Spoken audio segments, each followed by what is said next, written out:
मित्र हो, विजयदुर्ग किल्ल्याची सुरुवात ही 12व्या शतकात झाली. ॲक्च्युली ज्यावेळी हा किल्ला सुरुवातीला बांधला गेला त्यावेळी या किल्ल्याला घेरिया या नावाने ओळखलं जात होतं.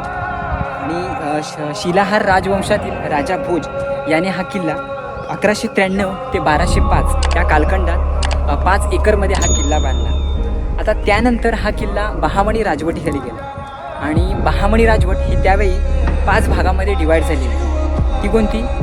पहिली आहे अहमदनगरची निजामशाही, दुसरी आहे विजापूरची आदिलशाही, चौथी आहे ती गोवलकोंड्याची कुतुबशाही आणि 5वी आहे ती म्हणजे बिदरची बरीदशाही.